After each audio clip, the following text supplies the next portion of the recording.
Greetings, my fellow freedom-loving sovereign thinkers. This is LL3's newest podcast. My name is Craig, transmitting from the beautiful swampy mangroves of South Florida. And today's date, Thursday, June 18th, 2015. Yeah, the biggest trend right now within the United States is actually what occurred in Charleston, South Carolina, the church massacre, which is actually, as I read here, Emanuel AME Church in downtown Charleston that happened 9 p.m. last night. 9 people, including a man who was a pastor, as well as a popular state senator, died in a bloody attack. This is a very tragedy on what occurred. And I just observe some footnotes and so forth, and I'm gonna examine some of the stuff here. Plus, of course, the mind control fanatics are saying we gotta have tougher firearm laws. But I'm trying to examine everything more thoroughly on what has occurred. So sometimes you may have states that try to tell the churches you can't have anything tools for self-defense, but it's just a claim, and I'm just trying to check that out as we speak. But the people who have passed, this is really a horrific tragedy, and it is disturbing regardless. But when you have the whole ordeal with the mind control, trying to use black against white crime, white supremacy, or black supremacy, it doesn't matter. They want to manifest on anything that's in a relation between two individuals or groups because of their skin color. A white person went to attack a church. They want to exploit it as usual. If it's the other way around, it was the same thing. That's how the mainstream media is, and they want to use all their rants and rhetorical expertise. And how can this be prevented? Or we have to have tougher laws that they don't own this or own that or relax. This is, I have to say, in respect and in good faith, this is pretty irrelevant. It's never the weapons, it's the individual. Right now, I don't even know about this gentleman, the suspect. He may be a mind control advocate. Victim. I have no idea. I can't make any judgments as of yet. But I'm going to examine a few things here, which I was observing responsibly. And we'll just start off here by Western journalism, which they're okay. They have some pros and cons. However, it says here, breaking, church massacre suspect arrested, emblems on jacket could tell the 6th story. Suspect in the Charleston church massacre has reportedly been captured. USA Today reports that Dylan Roof has been taken into custody in Charleston, North Carolina. Authorities have not reported details of his apprehension. Roof's Facebook timeline contains, as of this writing, just one entry. A picture posted on May 21st at 1:17 p.m. A photo supposedly of Roof that he has set his profile picture. It appears to have been taken in cooler weather at a swamp where the trees were heavy with droopy moss and the water green with thick algae. The young man's demeanor is as cold and foreboding as the scene where the picture was taken. And you see him as a claim he's wearing a early South African apartheid patch, and the other patch is trying to identify this one here, but you can see for yourself. And it says the suspect believed to be from or near Columbia, South Carolina, is said to be 21 years old, 5'9", and approximately 120 pounds. Post and Courier newspaper said that Roof is no stranger to South Carolina law enforcement. Roofs have been arrested twice in South Carolina as an adult, according to the state law enforcement division. He was jailed March 1st in Lexington, Kentucky on a drug charge, and again on April 26th on a trespassing charge. The paper also reports that Emblems, seen as jacket Ruth is wearing in the Facebook profile photo, could help explain the suspect's state of mind when he allegedly opened fire inside the historically black Emanuel AME church in downtown Charleston around 9 p.m. Wednesday night. 9 people, including a man who was a pastor as well as a popular state senator, died in the bloody attack. The Post-Courier article noted that on his jacket are two flags, one flown in South Africa during apartheid, a period of racial segregation, and one from Rhodesia, an area of Africa now known as Zimbabwe. As Western Journal reported earlier Thursday morning, a woman who said she was a survivor of a Bible study massacre claimed the shooter said he had to do because African Americans are raping white women and taking over the country. Police have not corroborated the woman's statement. Reportedly, the gunman sat through the church's Bible study session for about an hour before he abruptly stood and opened fire, apparently at random. The U.S. Department of Justice has opened a hate crime investigation into Charleston massacre as local authorities quickly labeled the horrific shooting as a hate crime. The gunman, who thought to have reloaded his weapon several times during the attack, reportedly allowed a woman to escape the hellish scene in the house of God so he could tell the world what happened. A massive multi-state mayhem was underway for hours before the suspect's reported capture. So there are going to be some interesting claims about the suspect. Or he's a mind control advocate, a patsy, I don't know. I'm not going to use my conspiracy views on this. However, when you have the mainstream media is going to repeatedly trend this, and of course when you hear like the MSNBC, Fox News, and everyone else going to be ranting, put their 2 cents in. You're going to be folks, you have too much lax on our freedom, we have to tighten them up. All it's going to say is, you guys are racist, and we don't know. But expect that. I haven't even watched the news, but this is really just This is really just typical. I'm not a real big fan of doing trend news anyway, but I do it periodically because I understand how folks will jump on this real quick and have us manipulate and play a game of divide and rule because of how we look. Thanks to technology, we can communicate with one another as individuals. People are maturing and seeing things in a bigger picture. It's not going to be perfect, but we have to really anticipate anything that can catch us in the trick bag or entrap ourselves with their deceptive rhetoric. So we're going to mostly be talking about this in different views. This is what President Obama has to say, according to Yahoo Politics. Obama on Charleston, is too easy to get guns in America. Oliver Knox, chief Washington correspondent, came out today. He says President Obama on Thursday expressed profound sadness and anger at the Charleston church shooting, as well as deeply personal frustration that America's political climate make it virtually impossible for now to tighten restrictions on who can buy firearms. We don't know all the facts, but we do know that once again innocent people were killed in part because someone who wanted to inflict harm had no trouble getting their hands on a gun. Obama said in the White House briefing room, Vice President Joe Biden standing at his side. It is our part to do something about it. I say recognizing the politics in this town foreclose a lot of those avenues right now, the president said.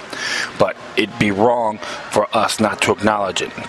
And at the same point, it is going to be important for the American people to come to grips with and for us to be able to shift how we think about the issue of gun violence collectively.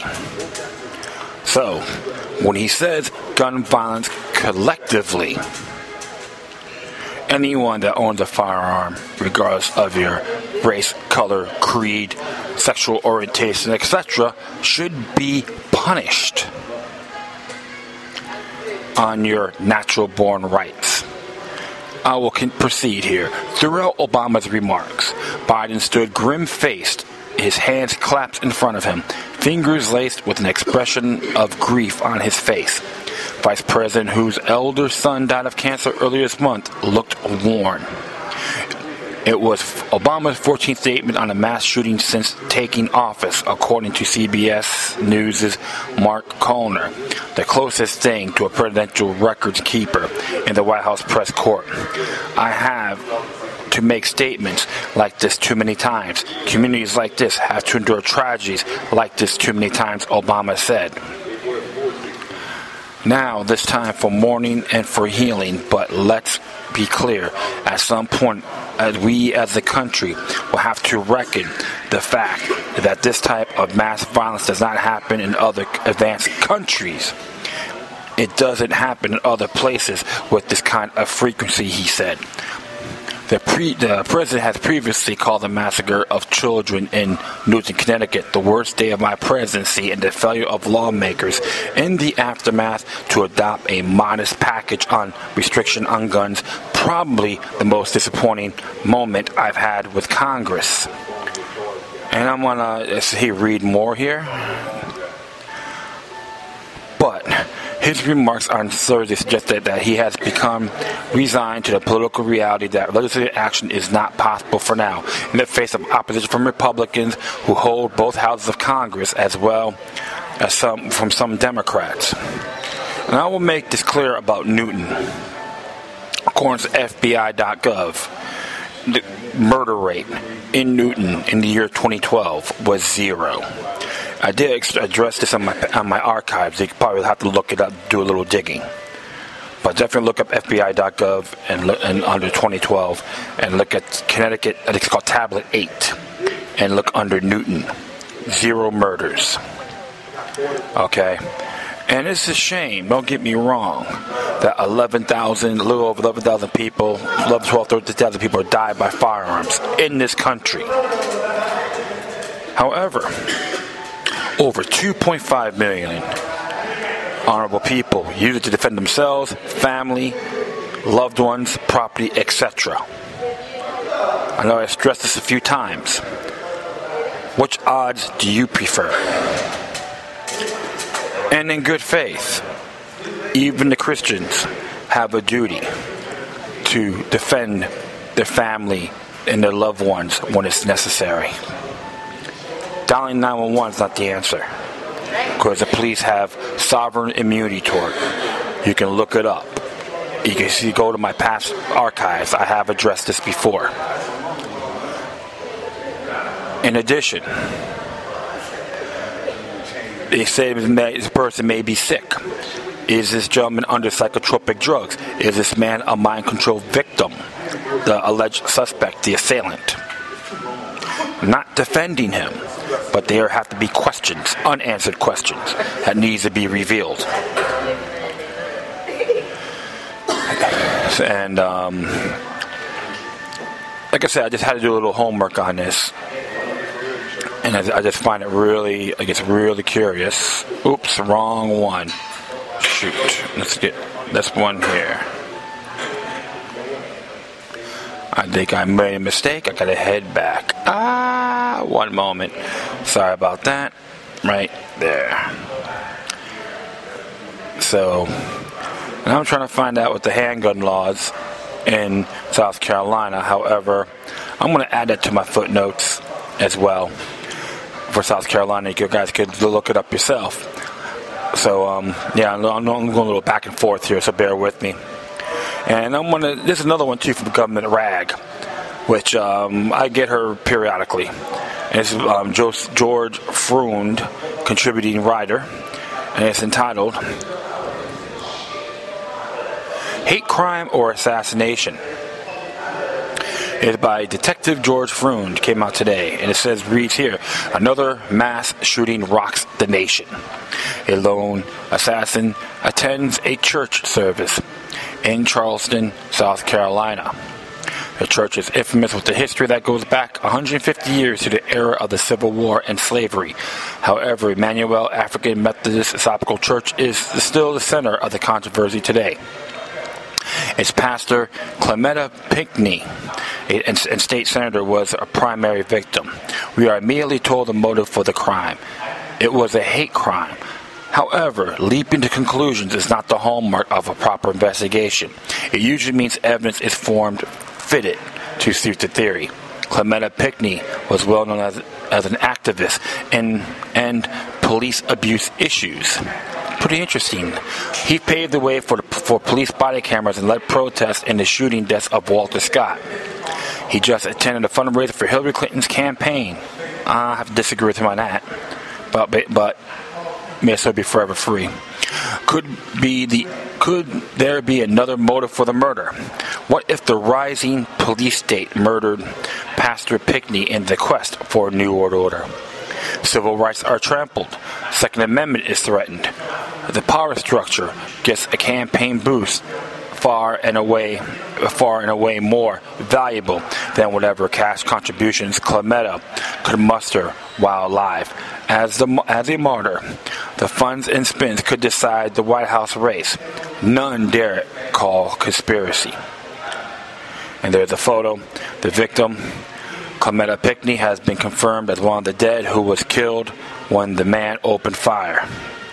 There's photos about the scene. Horror personnel investigators got outside the church after the shooting Wednesday night.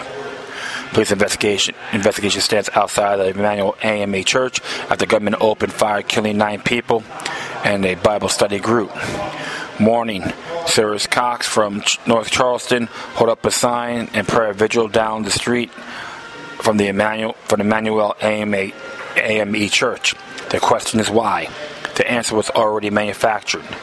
The mass media is planning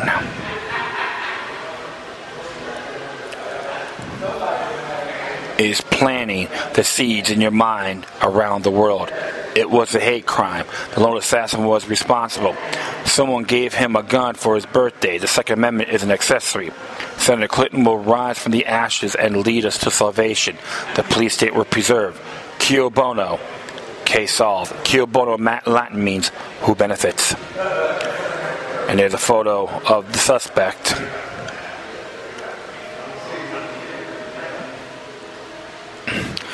And it says here, have you seen this man? Police have released a CCTV image of the suspect they believe opened fire in the African-American Church of South Carolina on Wednesday night. 9 people were left dead, and the gunman fled the scene like a duck in a noose. It looks like cold blood. It looks like the blood-covered suspect is entering the scene of the crime, here not leaving it. I guess he forgot his pistol. His name, Dylan Storm Roof, age 21. And someone wrote on here, his name's Dylan, like Dylan Kilobod. What a coincidence. So you have to examine the manifestation, what the mainstream media is going to do. You have to look and think about it a lot more thoroughly. And like I said, Dylan Roof has been arrested. But the whole thing is, how this is going to muster? Who's going to benefit? They're going to say, we have to give up some more freedom for security. We have to compromise our Bill of Rights culture. That's the question you have to start thinking about. This is why I always tell people you have to examine everything responsibly, thoroughly, methodically, strategically. The Art of War by Sun Tzu is a very good book to read. Go to the library, hit online, and check it out. I'm not going to add it to my footnotes because I've done it enough times. And we're going to hit something here by S.G. Berman. This little digest, which is called Conservative Politics, Religion, and How to Party with Liberals. And he wrote here, the senseless death in the Charleston church could have been prevented. If Reverend Pinckney had supported South Carolina H. 3025 to allow legal carry in churches, he could have been saved from a defenseless death. Every time an American community suffers a tragedy involving a firearm, the anti-gun crowd unveils itself in full tribal dress. Wednesday night, a 21-year-old sandy blonde-haired white man with blue jeans and Timberland boots walked into a historically black church in Charleston, South Carolina, and killed 9 people. That's a horrible, murderous act made worse by the fact that the man is still at large. Update: Dylan Roof, the shooter, was apprehended by police in Shelby, North Carolina.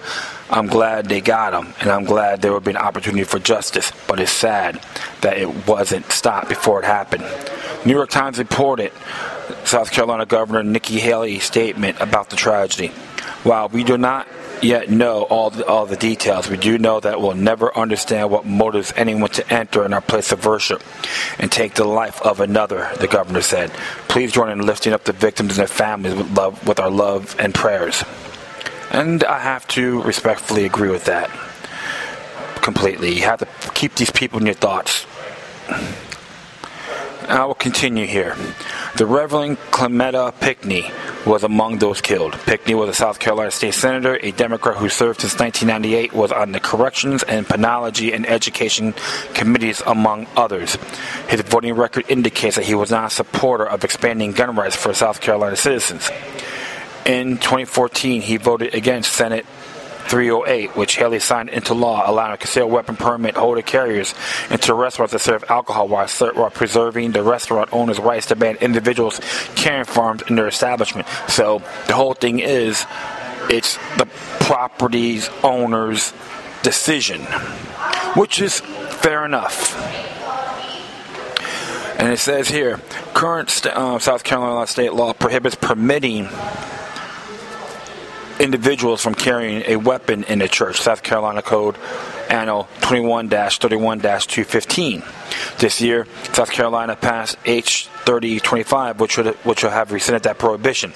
The measure was not voted on by the full Senate, but it's like Pinckney would have voted against it, a bill that could save his life. Conservative blogger and fellow Georgia resident Erickson knows that it is inappropriate to respond to a tragedy like this with any gun incentive, but he's absolutely right. And he says here on his Twitter, but the important thing is that the right-wing racist got to exercise his Second Amendment right. I don't know if I call him a right-wing racist, Donald G. Johnson. That's not his Second Amendment right. The gentleman, the suspect, committed a crime. Remember that. And I will continue on here. I don't get people like this. I just don't. That's what Erickson replied. So, which is understandable. And it says here, but we should note that it is illegal for anyone to carry a gun in a church in Charleston. That there was no opportunity for the congregation to defend itself. Unless someone in that church was committing a felony on their own while they're all sitting ducks, just like the moviegoers in Aurora. We can expect all the typical liberal anti-gun folks to parade this mass murder as another reason for the government to confiscate all guns. They'll rail about the Second Amendment myth, as Daily Chaos did in 2012 after the Aurora tragedy, citing Federalist Papers 29 to discredit our nation's founders, a tenet that the citizenry be armed. They quote Alexander Hamilton, who served as General Washington's aide during the Revolutionary War, out of context and twist his own words that Hamilton's rebuke those who argued against the Constitution itself. In reading many of the publications against the Constitution, man is apt to imagine that he is pursuing some ill-will written tale of romance, which instead of natural and agreeable images exhibit to the mind nothing but frightful and distorted shapes. Gorgons, hydras, chimeras, dare. Discoloring and disfiguring whatever it represents and transforming everything touches into a monster. James Madison wrote in Federalist Paper 46 that our nation, as an experiment in self-government, should allow citizens to defend their own rights.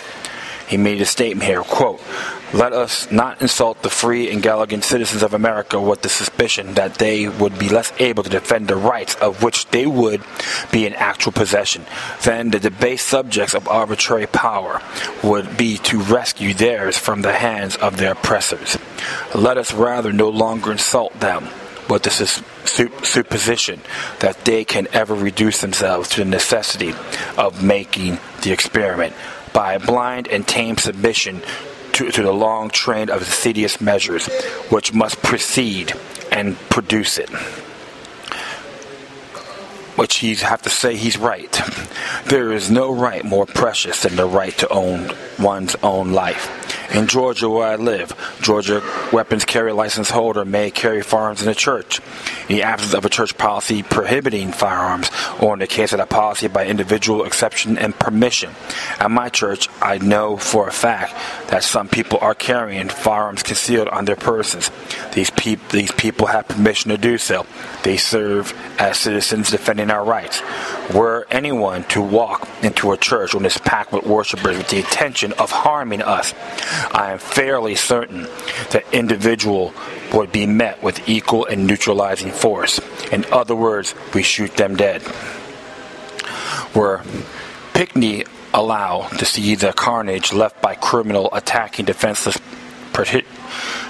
parishioners, he might arrive at the same question that longtime crime journalist Jeffrey Goldberg posed writing in The Atlantic in the wake of the Aurora mass shooting. Quote, which raises the question when even anti-gun activists believe that the debate over private ownership, gun ownership is closed, when it's too late to reduce the number of guns in private hands. And since only the naive think that legislation will prevent more than a modest number of the criminally minded and the mentally deranged from acquiring a gun in the country absolutely inundated with weapons, could it be that an effective way to combat guns is with more guns, unquote? Perhaps if liberals would open their minds to the fact that guns are an inseparable part of American culture, because they were intended to be so by our founding fathers, and there is no reversing this foundational element of our experiment in government, they will stop all the howling about gun rights every time a criminal commits a horrendous crime. And here's a quote here. Quote, it is unexamined assumption of part of gun control activists that the possession of a firearm by a law-abiding person will almost exotically cause that person to fire it at another human being in a moment of stress. Dave Koppel, a research director of the Libertarian-leaning Independence Institute in Denver, posits that position to gun ownership is ideological, not rational.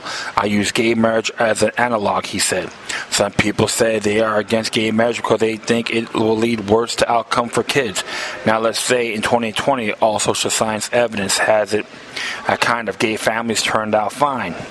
Some people will say they're against it, not for reasons of social science, but for reasons of faith. That's what you have here in the gun issue. There is no proof to support the idea that concealed carry permit holders create more violence in society than would otherwise occur. They may in fact reduce it, according to Adam Winkler, a law professor at UCLA and the author of Gunfight. The battle over the right to keep and bear arms in America permits holders in the U.S. commits crimes at a rate lower than of the general population. We don't see much bloodshed from concealed carry permit holders because they are law-abiding people, Winkler said. This is not to say that permit holders do not commit crimes, but they do at lower rate than the general population. People who seek to obtain permits are likely to be people who respect the law, according to John Lott, an economist and a gun rights advocate, who maintains that gun ownership by law-abiding citizens help curtails crime. The crime rate among concealed carry permit holders is lower than the crime rate among police officers. It is time to wake up to the reality. Criminals commit crimes and gun laws deprive law-abiding citizens of their ability to defend themselves from criminals. There is no way to create a gun-free society in America, even if the Second Amendment were repealed, something I cannot imagine myself, without massive bloodshed, essentially another civil war. Criminals will always be able to access firearms by stealing them, illegally buying them, or even legally buying them and then committing a crime. The best way to counter criminals is through citizens with guns. If only H. 3025 has passed in May, possibly 9 lives in Charleston, including picnics, could have been saved. No, I won't link to Daily Chaos. Google it yourself. I have to give this Mr. Berman credit on this. He has some meritable facts. And what I'm going to be doing, I'm going to try to see here. I'm looking at the South Carolina laws here. I'm just going to keep my eye, check to see what we can find here about, what's that one section called? Sorry about that. It looks like I lost comprehension. 2131-215. And let's find out if we can see here. Okay. Place off limits even with the permit or license. Section 23. Interesting. Let me just look at it again. 2131-215. So actually, it says here, yep, subsection 8. Church or other established religions and sanctuaries unless authorized. So they're considered off limits, but it has to be authorized. So that's pretty interesting. So I'm going to add this link to Mr. Berman's comments.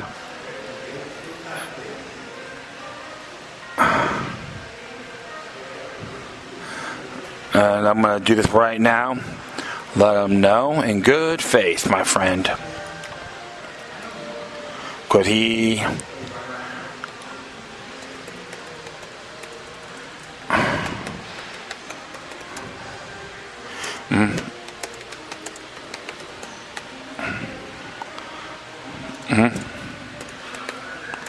Right.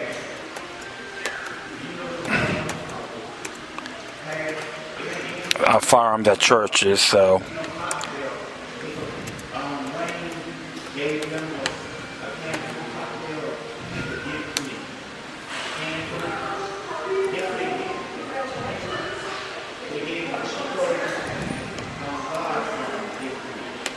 Hold on, I was gonna add this to it, so bear with me.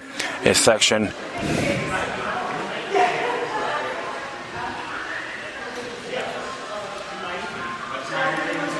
Just add that to it in good faith.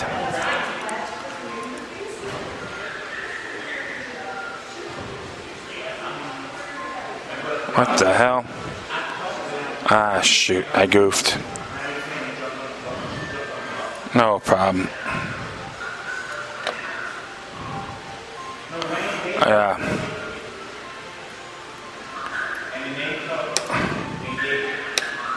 Oops, out here. I'll do it one more time.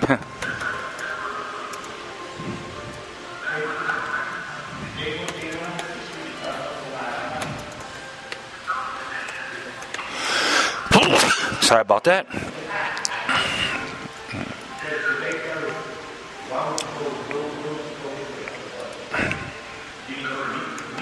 Yeah, it's statute 2331-215.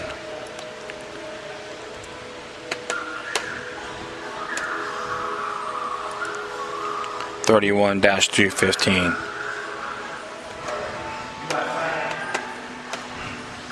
Yeah, just making sure. I just so.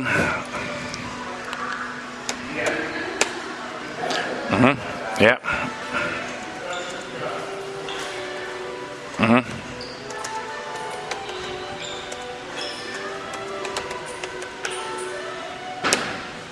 So I'll let them know that. Boom. So I'll do that with love, yeah? But it's true what the whole thing was said. The whole... Oh, hold on here. I hope I didn't goof up.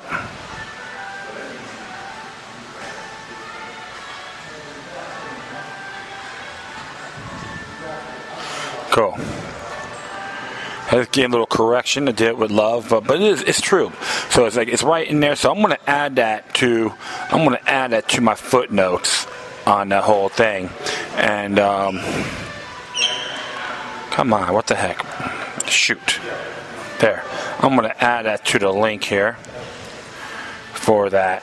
So and what I'm gonna do too, what I'm gonna add as well about this whole thing, because just to let you folks know too, it's good to study the history, because I recall reading a fantastic book. It's titled Shooting Back, The Right and Duty of Self-Defense. It's written by a gentleman named Charl Van Wyck, which he's one of my Facebook pen pals, by the way. And I'm going to add a link which contains a video on his interview, like how 4 or 5 assailants with AK-47s and had threw some grenades taped up for shrapnel at the St. James Church on July 25th, 1993. How he stopped from making it more horrific because he carried a .38 snub revolver, 5-shooter, and he's a man who is a man of faith. And you can add, I'm going to definitely add the website to it, what pertains to that video, and he has some biblical viewpoints as well on why self-defense is righteous, because this is what happened. This happened in Charleston, South Carolina, was in a Christian church, and every church within this particular creed, even Judaic as well, has to know about self-defense and their faith. So what I'm going to do, I'm going to add that to the memo. Then the thing with Charleston, South Carolina from Red Flag News, which Paul Joseph Watson from Prison Planet talked about the whole race crimes, black, white and white, and all that, black and white crimes, about how they want to manifest anything that's white on black, and vice versa, white on black, they want to manifest it big time.